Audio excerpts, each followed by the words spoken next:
me announce one. Okay, all right. Before Preston leaves, all of the preachers, we want you to get together, every speaker, we want you to get together, and we're going to take a group picture. And that's one of the things that we like to do when we have these conferences. All right?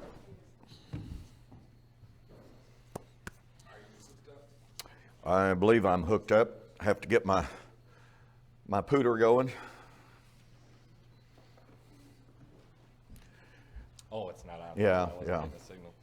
All right. While my computer is booting up here, I want to take just a moment to express my appreciation again to William for the invitation to be here. I tell you, it's always a great honor and a privilege to work with William, and it's certainly a great thing to be with you here at this congregation again. And as I said yesterday, to be able to meet some of you, as I mentioned, it's been a good little while since I was here, and time passes and I forget names. And so I hope you'll forgive me if I have not remembered your name as I should have. But be assured that I've enjoyed this very, very thoroughly. I want to invite you to come to Ardmore, Oklahoma, next July 12th through 14th for our Preterist Pilgrim Weekend. Our theme next year is going to be how we can know we're not living in the last days. And so our theme this year was back to basics, all right? And we had one of our better responses that we've ever had, our online streaming, which Chad did that as well. And as I told Chad a while ago, I tell you, he has become just an incredible blessing to the Preterist movement. It's just absolutely wonderful that he has all the skills that he does, and he has a desire to glorify the Lord through the use of that technological skill. And so we just appreciate that so very, very much. Let me get this thing going. As William said, okay, just want to get a handle on my time here. My flight is out promptly at 12, as I understand it. So I don't know how fast Leora drives. I don't know how quickly she intends to get me there. But I'm one of these guys, I'd rather sit at the airport for 3 hours and wait as to run through the airport trying to make sure I'm there. And so only giving me just about an hour and a half to get there, get checked in, and what have you. I wish I had time to visit with each of you when I'm through, but I won't. I'm going to pack my computer, going to put it together, and I'm out the back door. Hope you'll forgive me. I'm not trying to be unfriendly. I'm not trying to be curt or blunt. It's just that I need to get to the airport. All right, let me see here.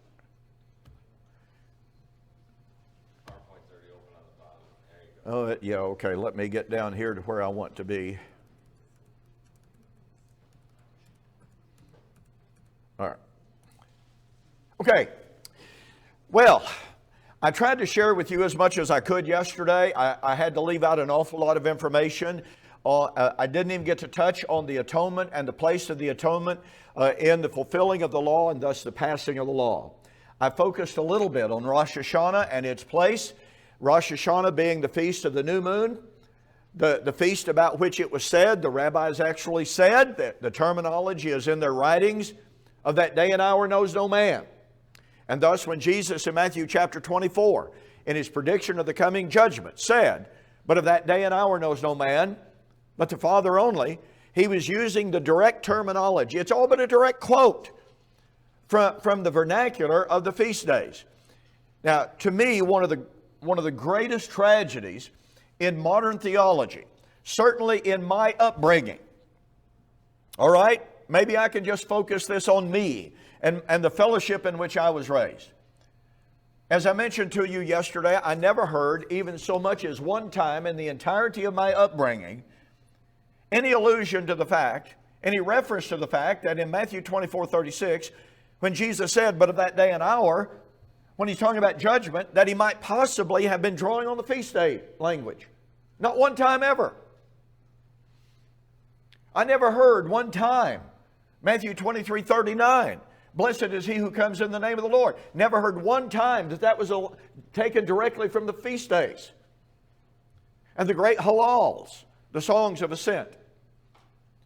So when I discovered this information, it was to say that it was mind-blowing and eye-opening is a huge understatement. So taking everything that we saw yesterday, I want to summarize as quickly as possible what I tried to present to you yesterday so that it'll keep that fresh, so that as we go into the material this morning, you will have an even greater understanding of what we are about to see and to say. I have proven that the law and the prophets could not pass until they were all, every jot, every tittle, fulfilled. We saw that the feast days were a fundamental part of the law.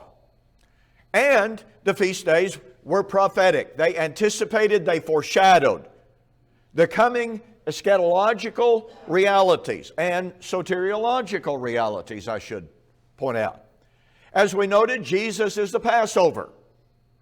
He had to die to fulfill the Passover typology. Now, what that means is that Jesus absolutely had to fulfill that part of the law for the law to pass, right?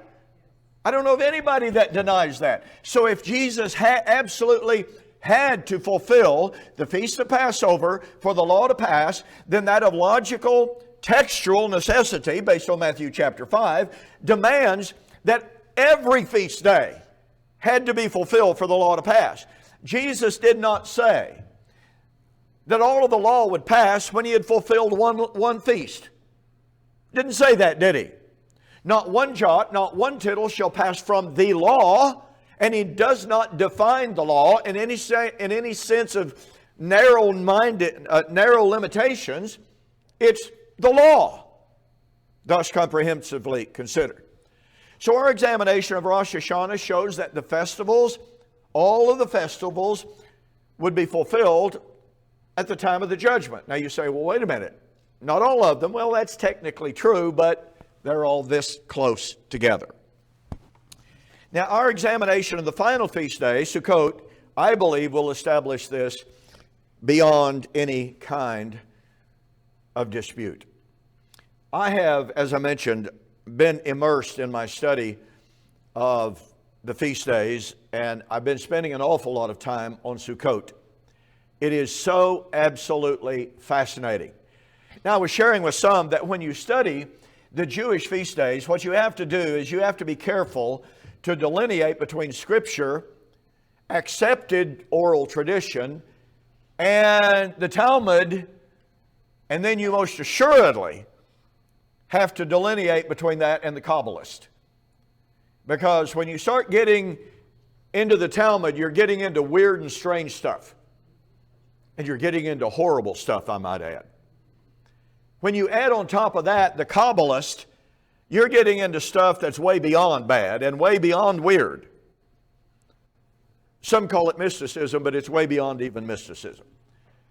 So what I'm going to focus here on is, as narrowly as possible, what we can verify, what we know, and what Jesus participated in. That's what we're really concerned about. The last of Israel's feast days was the Feast of Sukkot.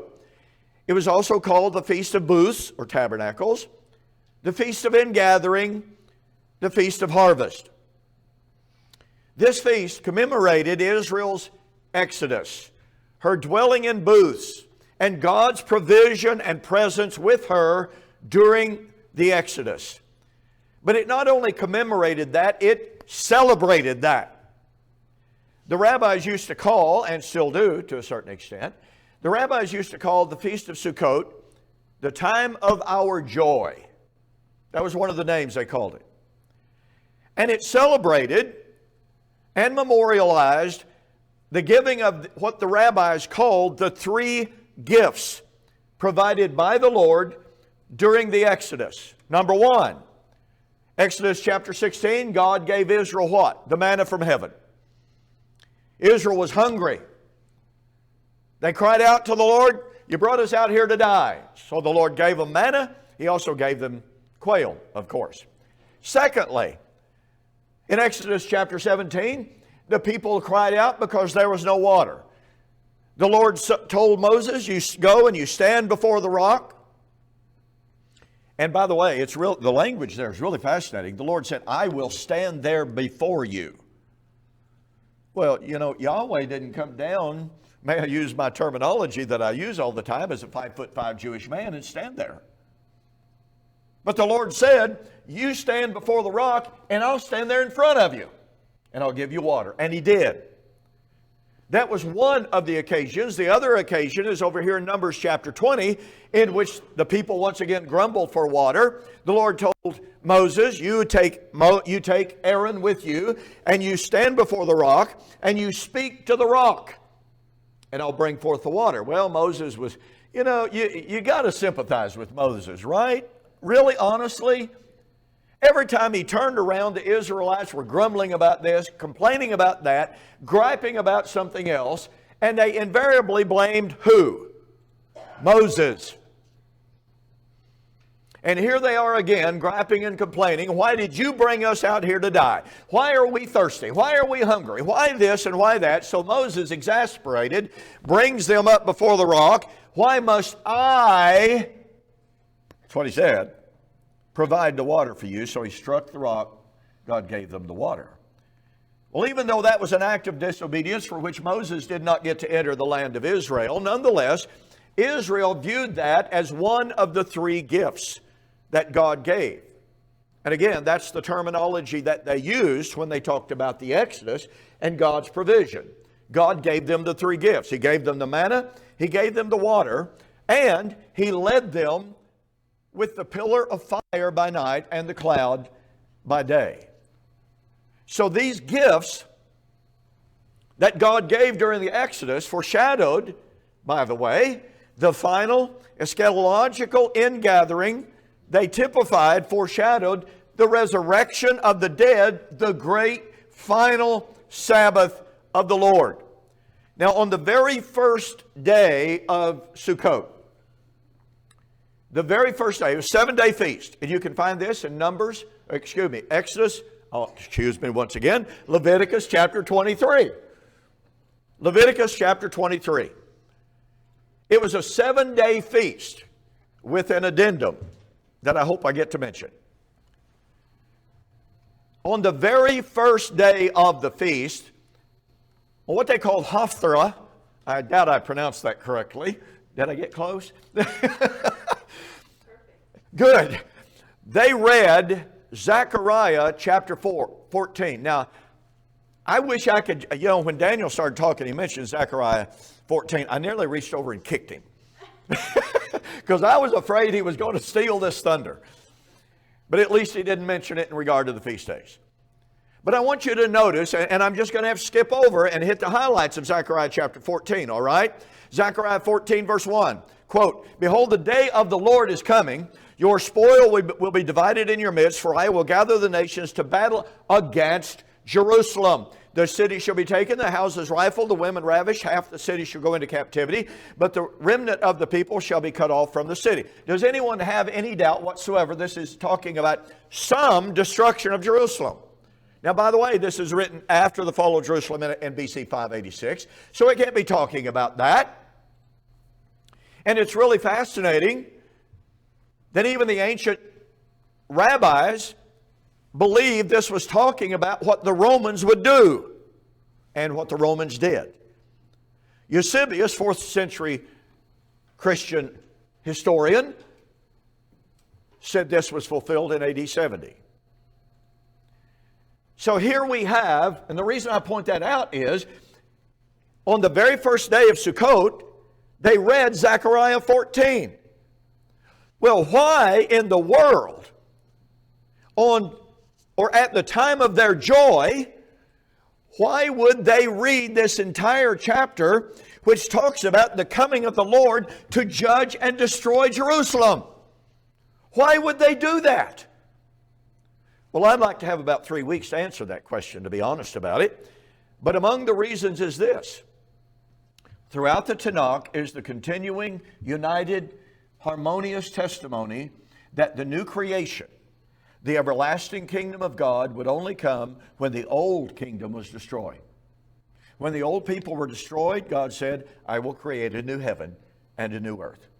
Now that's a bad news, good news scenario, but it's throughout the Old Testament. But on that great day of joy, this is what they read. So here's what I want you to get from this. As we'll see momentarily, the Feast of Sukkot was posited very firmly by Zechariah, which was the foundational biblical text for the Feast of Sukkot. Now look, there are a whole lot of Old Testament passages that the rabbis quoted and read along with Sukkot. Hope to bring a few of those out here momentarily. But this is the one they started with. Okay, let's go on. Let me skip down just a little bit. It shall come to pass that there will be no light. The lights will diminish. It shall be one day which is known to the Lord. You realize John Calvin himself, commenting on this verse, correlated it directly with Matthew 24, verse 36. John Calvin did that. And yet he still believed that Matthew 24 was somehow, some way talking about the destruction of heaven and earth, literal physical heaven and earth. Hey, John, don't you understand what you just said? Zechariah 14, AD 70. Jesus, Matthew 24, 36, quoting Zechariah. Well, why is it Matthew 24, 36 about AD 70 then? That's powerful stuff. Okay. In that day that it shall be, what in day? Wait a minute. In that day. In what day? Behold, the day of the Lord is coming. That's the day. In that day, living waters shall flow from Jerusalem. Do you see the bad news, good news stuff here? Destruction of Jerusalem, yet living waters flowing from Jerusalem. Verse 16. It shall come to pass that everyone who is left of all of the nations which came up against Jerusalem. You see, you got the nations gathered against Jerusalem, then you got the nations that came up against Jerusalem worshiping. These are the pagan nations that are being converted at the time of the establishment of the kingdom, everlasting kingdom of God. It shall come to pass that everyone who is left of all of the nations which came against Jerusalem shall go up from year to year to worship the King, the Lord of hosts, and do what? Keep the Feast of Tabernacles. Now, it would seem to me that the Jews, in celebrating Sukkot, would have skipped over everything up to verse 16. Just leave out all this Day of the Lord stuff against Jerusalem and the city being taken and rifled and destroyed. But they didn't. Embedded deeply into the psyche of Israel, whether they liked it or not, whether they realized it or not, was the reality that the living waters that God would give in the last days would come at the time of the destruction of Jerusalem. The new creation would come at the time of the judgment of Jerusalem. Ezekiel chapter 34, verse 29 is a fascinating text. It is a text that promised the coming of David, the king. It promised the arrival and the establishment of the new covenant, the covenant of peace between God and Israel and the nations.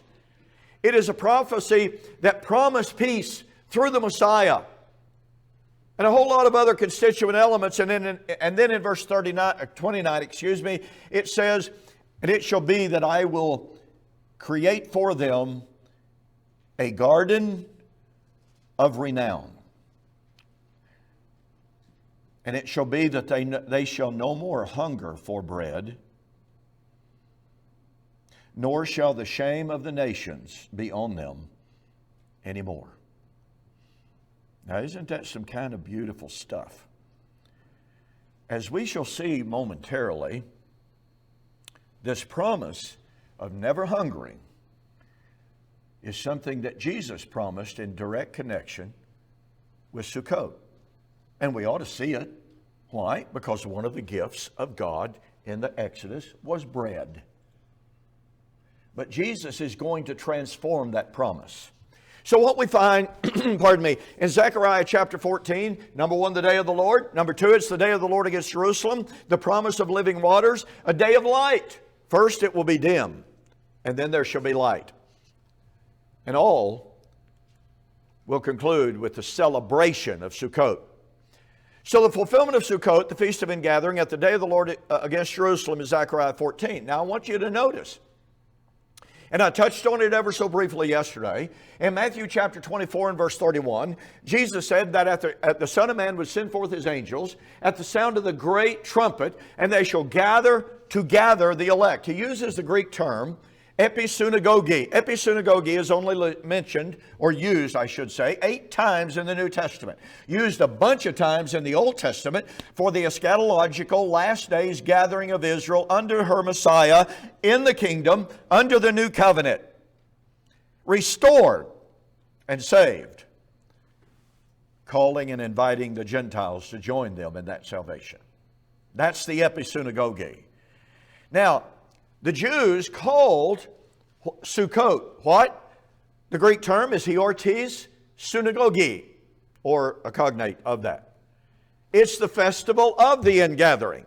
So here is the Old Testament that predicted the last days ingathering, the last days harvest. And here is Jesus in Matthew chapter 24. Watch this. In the context of his prediction of the destruction of Jerusalem. What does Zechariah 14 predict? Destruction of Jerusalem, tabernacles, Feast of Tabernacles. Here is Jesus predicting the fall of Jerusalem and predicting what? The ingathering. That's the Feast of Harvest. Now, I don't have time to go to Matthew chapter 13 and talk about harvest as at the end of the age. Folks, that's Sukkot through and through. Nothing else but Sukkot. And it would be in fulfillment of Daniel chapter 12. Oh, but wait. Daniel chapter 12, the time of the ingathering, the time of the harvest, would be when the power of the holy people is completely shattered. Destruction of Jerusalem, Sukkot. Just like Zechariah 14. Now, Revelation chapter 7 through 14 confirms what we've just seen. It is the final eschatological feast day fulfilled. And that will bring us, I sure hope I get to discuss this, this will bring us to the 8th day. Now, I'm currently writing a book on the Sabbath entitled Celebrating the 8th Day. Yeah, it's on the Sabbath. Because, strangely enough, in Leviticus chapter 23, when God commanded the Feast of Ingathering, 7-day feast, He said, on the day after the 7th day, I'm not good at math, but that means on the 8th day, you shall have a holy convocation unto the Lord. In it you shall do no work at all. This day was called Shemini Atzerat. It was the greatest. Now they call Sukkot the day of our joy. Shemini Atzerat was the day of the celebration of the new creation. All of the festivals are now over. Now they stand before God. They've survived Rosh Hashanah. They have survived Yom Kippur. And now they stand before God as a new creation. I said I hope to get to talk about it, but that's all I can say about it for now. Now let's talk about Jesus then and Sukkot. The Gospel of John. And I would like to recommend that you get a book by Brother Bill Day.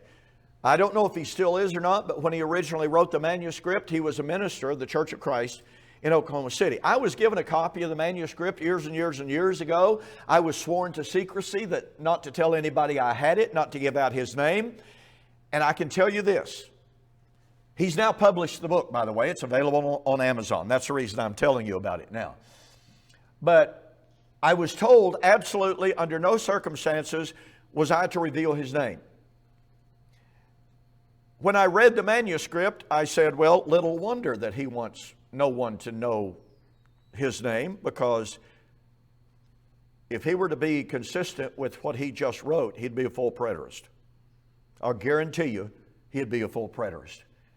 I don't know where he is in his eschatology currently, but he did publish the book. I believe in 1992. Daniel, do you remember if that's the correct date or not? I think that's what you said. Yeah, anyway. Folks, it is absolutely wonderful. It is entitled The Moses Connection. Now, he makes a few errors in it. They're nothing major, all right? Nothing to get upset about. But the point that he makes is, and by the way, one scholar by the name of T.F. Glasson, Moses in the Fourth Gospel, marvelous book, makes the same point, that the entire Gospel of John is based upon and is the story of Jesus as the second Moses, the second Exodus, and Jesus and as the fulfillment of Israel's feast days. That's what the Gospel of John is all about. You know, some of us were talking the other day, well, why is John so different? Why are some things in John that are not in the other synoptics? Why are some things in the synoptics that are not in John? Because they don't have to do with specifically Jesus and the feast days. That's why. That's one of the reasons. As an illustration of what I just said, what was the very first thing that Moses did as he approached Pharaoh and said, "Let my people go"? And Pharaoh said, "Ain't happening." Turned the water to what? Turned the water to blood as a curse. What was the very first miracle of Jesus? This is so incredible. I wish I had time to develop it. He is at a feast day. Wow, the imagery. And there are jugs there, humongous jugs. What are those jugs for? For purification, to observe the law of Moses.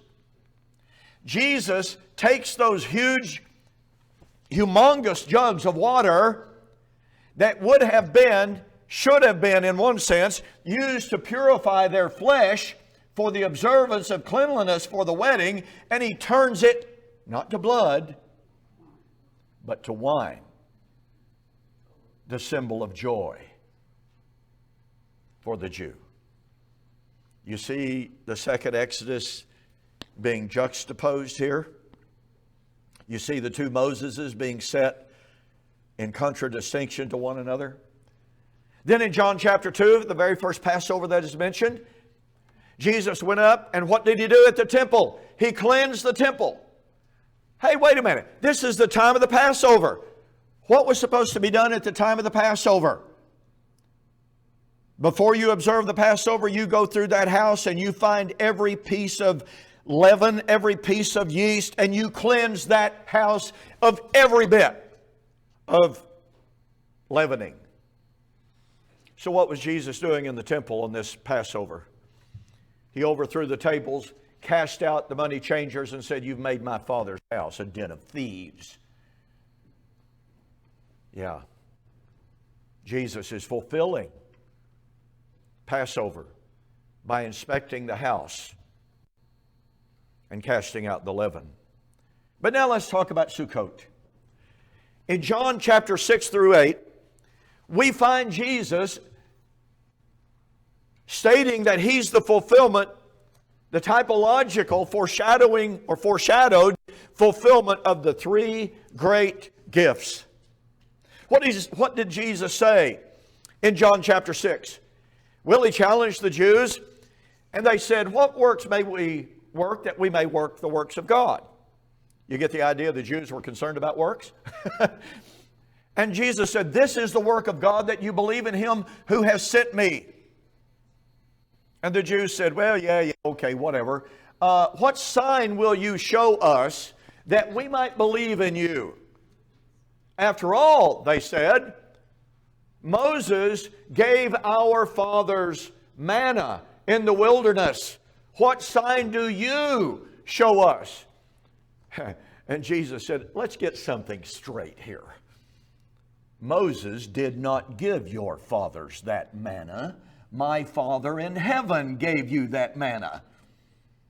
Kind of a really subtle but really, really powerful corrected to their story. He gave you the manna from heaven, and I am come down to give you the true bread. And they go, Lord, Lord, give us this bread always. We want the real bread. And Jesus said, I am the bread of heaven. If a man eats of this bread, what? He shall never hunger and never thirst. I wonder where Jesus got that idea. Ezekiel 34:29 is one of those passages that he could have cited. The bread of life. Then, in John chapter 7, we come to the ceremony. In John 7, verse 37, on the last day, that great day of the feast, Jesus stood up, and the Greek of the text means he literally yelled. And look, he'd have to in order to be heard. You've got probably 250,000 people gathered in the Temple Mount. Did you know the temple complex would hold that many people? 250,000 people. And Jesus stood up and said, if any man would believe in me, out of his belly shall flow rivers of living water. Now, they had just read 7 days earlier, Zechariah chapter 14. Now, by the way, there's kind of a variant in the translation, which would say, if a man believes in me, out of his belly shall flow rivers of living water. Kind of an alternate is, if you believe in me, out of my belly. In other words, I'll be the source of the living waters. I kind of like that better, personally. I think it fits better. But this ceremony of Sukkot that was taking place right there was absolutely incredible. Now, let me get to it very, very quickly. In John chapter 8, Jesus said in John chapter 8 and verse 12, I am the light of the world. If a man believes in me, he will not walk in darkness. Why did he say that? Well, it's because every single day of Sukkot, during that 7-day feast, they lit the lamps at evening. Now, I don't know about you, but I used to think lamps. Okay, cool, lamps. No, these were lamps. These things were so high that it took ladders to climb up on them. And young men, specially chosen, carried jugs of oil and poured them into the great big bowls at the top. And they used worn out priestly clothing that had been, fixed as the wicks. And those lamps were in the court of women. And when they lit those lamps every evening, the historians said that the entire city of Jerusalem was lit up. That's how big those lamps were. So these are not, your little candlesticks. The rabbis used to say, by the way, during the lighting of the lamps, even the most reserved and prestigious and august members of the Sanhedrin and the Pharisees, they danced and they sang in the courtyard in order to express the joy for that time of the year. A little bit more on this that helps us to see where we're going. Oh boy, okay. Every single morning of Sukkot, in what was known as the pouring of the water, the high priest would take a golden bowl. It wasn't all that big. He would walk out the front gates. He and a whole bunch of people following him would go out the front gates. As they came out the front gate, they would turn back to the temple with their backs to the east, and they would sing the Hallel songs, and they would say something like this. This is a rough paraphrase. Our fathers turned their back on the temple and looked to the east, which is a citation of Ezekiel chapter 8, by the way, in the apostasy of Israel in her sin. But we, O Lord, turn our faces to you. And they would sing of their joy to be now devoted to the Lord and to His temple. They would then turn, and by the way, all this time there's trumpets blasting and all that kind of stuff like that. And they would walk out of the city. They would go south into the valley to the pool of Siloam. There, that priest would take that bowl and he would fill it up, and with the sound of singing and chanting, they would come back in, they would enter the south side of the temple, and they would come in through what was known as the water gate. It was named the water gate because that's where they brought the water in for this ceremony. That priest would then go up the altar and pour the water along with a wine offering. There were two trumpets, two openings, if you please. He would pour the water into one, pour the wine into the other. And I don't have time to go into some of the customs and traditions that sprung up about that, but it's absolutely fascinating stuff. And at that time, you have another contingent of people that have gone to a place called Mazah, or Mazah, whichever, just outside the city, and there they have cut down willow branches. And they have brought them back up there, and they have put them all around the base of the altar. And those willow branches actually came up and produced a canopy over the altar. And keep in mind that all of this time, the Levites are standing up on the tops of 15 steps that separated the court of the women from the court of Israel, and they are singing. They are singing the songs, the great Hallel of Psalms 113 through 118. And as they would finish one song, they would take a step down. They were standing on those steps with their musical instruments of the harps and the trumpets and what have you, and they're singing. Just try to imagine the incredible scene. And every single day, for the first 6 days, the priest and the people would march around the altar to the sound of the trumpet. And they would proclaim, "Save, O Lord, save us now. Bless us, O Lord, bless us now."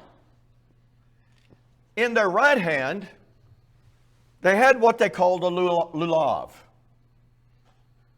And I won't go into detail on it, but it was myrtle and palm and willow bound together. Had to be bound in a certain way. In their left hand, they held a citrus fruit. I want your minds to start working here. They called this citrus fruit the fruit of paradise. And as they sang the Hallel, as they marched around the altar, at given times, they took those and they shook them toward the altar, once again saying, "Save, O Lord, save us now.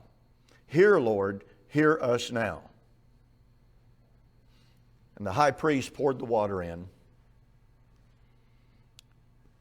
And the ceremony was pretty well finished. Except on the seventh day, the great day of the feast. They marched around that altar 7 times, and they sounded the trumpet. Anybody want to guess how many times? 7 times. Does that recall anything to your mind, maybe? Yeah. The capture of Jericho. I wonder why Revelation talks about 7 trumpets. I think I know why. And they celebrated that day. It was at that point that the high priest has poured the water out, and the people are crying and singing and rejoicing for the celebration and the commemoration of God's 3 gifts to them, all the while knowing all of this pointed forward to their ultimate salvation. And Jesus stands up, yells out, and says, "I am the water of life." Don't have time for any more. Okay. In Revelation chapter 7, John says, "After these things I looked, and behold, a great multitude, which no one could number, of all nations, tribes, peoples, and tongues." Now, he's just seen the 144,000 out of the 12 tribes of Israel, right? Now he's seeing a great multitude. And he says, "They are standing before the throne and before the Lamb." They're facing the most holy place. just like they did on Tabernacle. They're clothed with white robes, and they have what in their hands? They have their lulavs and their etrogs. That's what the fruit was called, the etrog. So they have their etrogs in their left hand and their lulav in their right hand. That's the way it was done. You didn't put your etrog in the right hand. You just didn't do that, okay? So here is this great multitude, and they have their palm fronds in their hands, and they're worshiping the Lord. One of the elders said to John, "Who are these arrayed in white robes? Where did they come from?" And I said to him, "Sir, you know." And he said, "These are the ones who came out of the great tribulation and washed their robes and made them white in the blood of the Lamb. Therefore they are before the throne of God, and they serve Him day and night in His temple. And one who sits on the throne will dwell among them. They shall neither hunger nor thirst anymore." What did Ezekiel say? What did Jesus say? In John 6, "I am the true bread that came down from God out of heaven." You eat this bread, you'll never hunger, you'll never thirst. What was the promise of the new creation? Isaiah 64, 5, 6. Never hunger, never thirst. Isaiah 49, as we'll see momentarily. "They shall neither hunger anymore, nor thirst anymore. The sun shall not strike them, nor any heat. For the Lamb who is in the midst of the throne will shepherd them and lead them to living waters." What was the promise of John chapter 7? "I am the water of life." And God will wipe away every tear from their eyes. So we find in Revelation chapter 7 and 14, where we'll go, see, Revelation 14. "I looked, and behold a Lamb standing on Mount Zion." Where was the feast held? Yep, Mount Zion. And by the way, if you look at Revelation 14, you need to think of Hebrews chapter 12. You have come to Mount Zion, to a festal assembly. In other words, you've come to the great feast day of God. Powerful stuff. "And with Him 144,000 having His Father's name written on their foreheads. And I heard a voice from heaven, like the voice of many waters, and like the voice of loud thunder. And I heard the sound of harpists playing with their harps." Folks, this is the day of Sukkot. These are the priests of God. Only these aren't just Levites, see. Things have changed. Now things are different. The voice of the sound of harpists playing their harps. They sing as it were a new song. Well, wait a minute. What song did the Levites sing in the temple on Sukkot? They sang the great Hallel of Psalms 113 through 118. But this multitude sings a new song.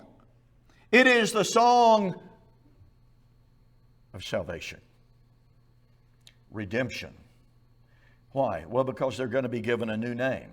And according to Revelation chapter 2 and verse 17, they're going to be given the hidden manna from heaven. Wow. "These are the ones who follow the Lamb wherever He goes. These were redeemed from among men, being first fruits to God and to the Lamb. Then I saw another angel flying in the midst of heaven, having the everlasting gospel to preach to those who dwell on the earth, to every nation, tribe, tongue, and people, saying with a loud voice, Fear God and give glory to Him. For the hour of His judgment has come." What hour?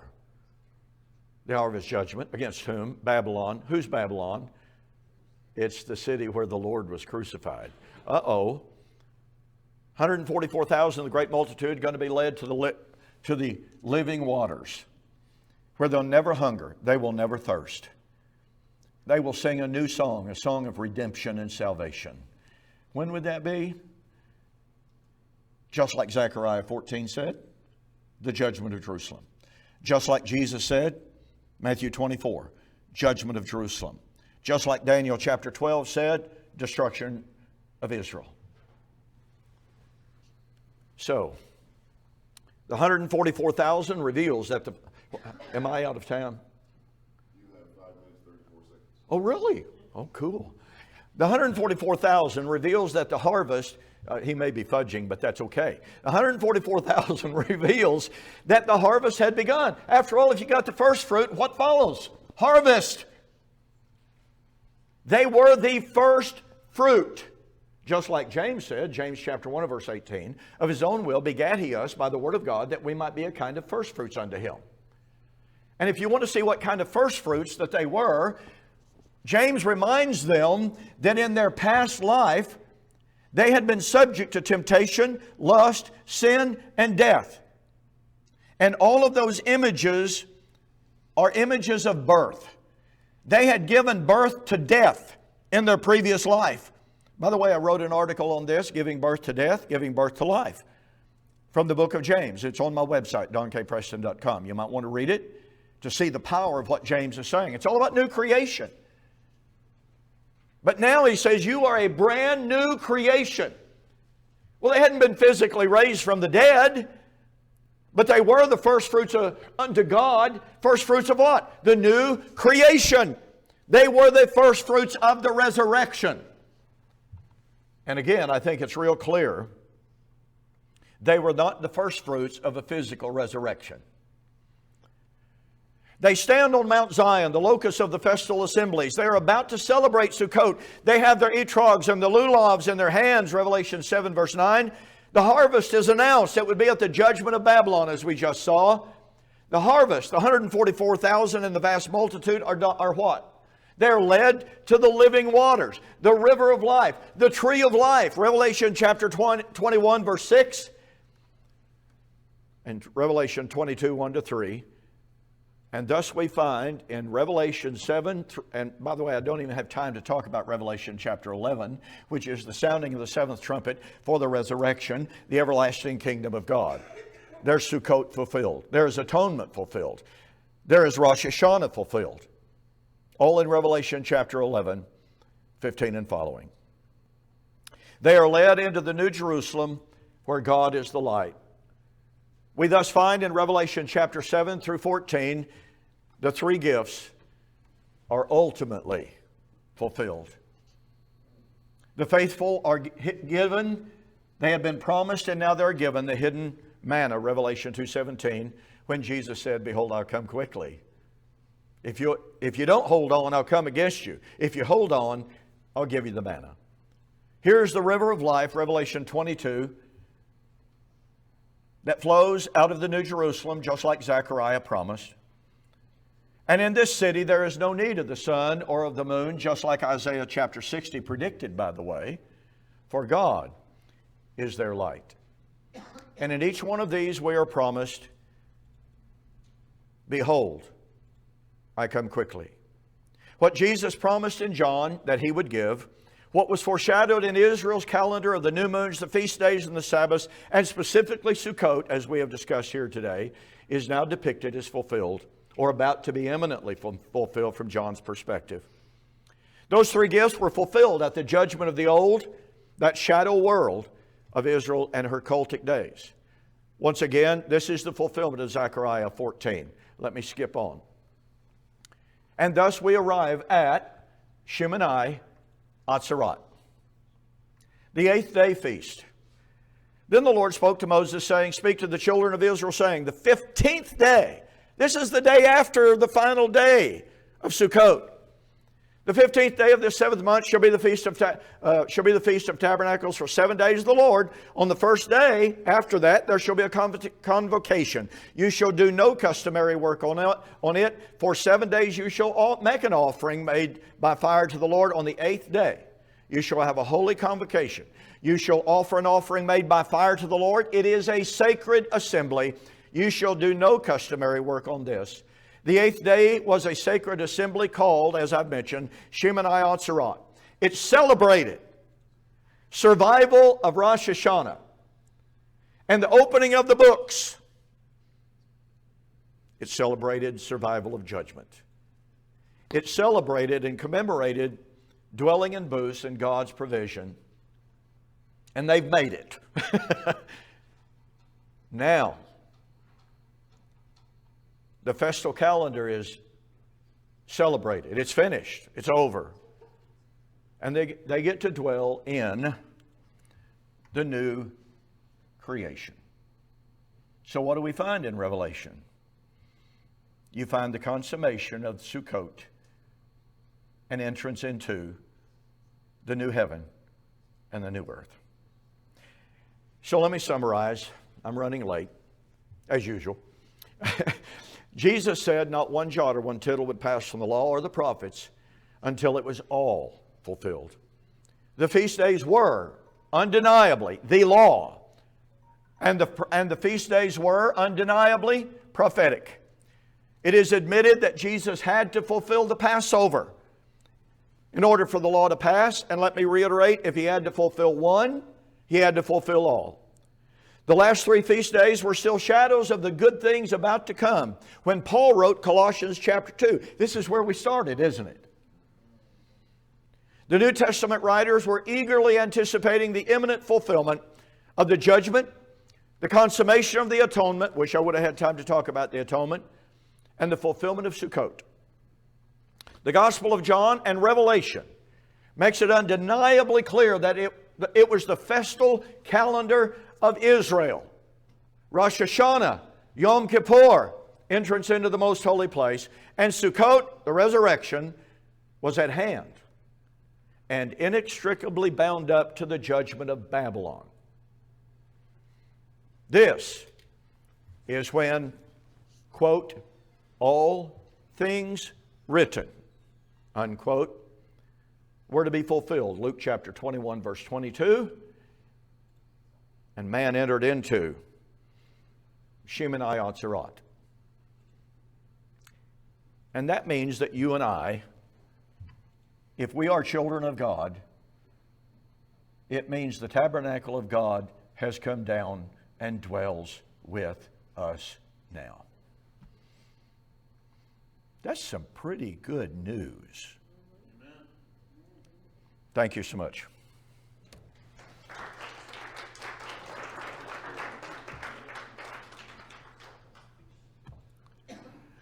Let me thank you again, and thank you for your kind attention. I hope the lesson has given you something to think about. I hope it's as exciting to you as it is to me, because I think it's really, really cool.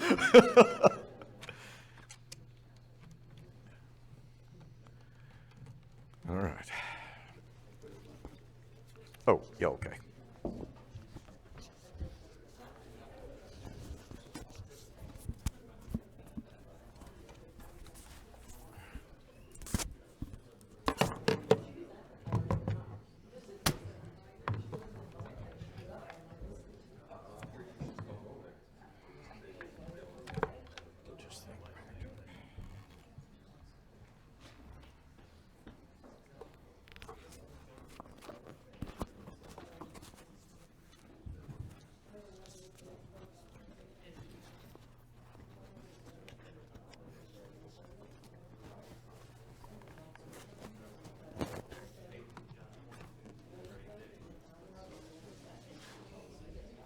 All right, excellent presentation by Dunn.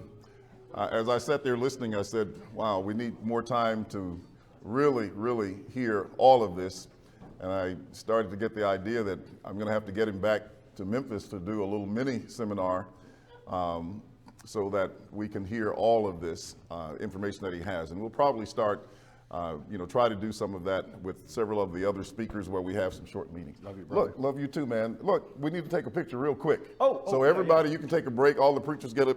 And we're going to take a quick shot together. And Don has to get off to the airport.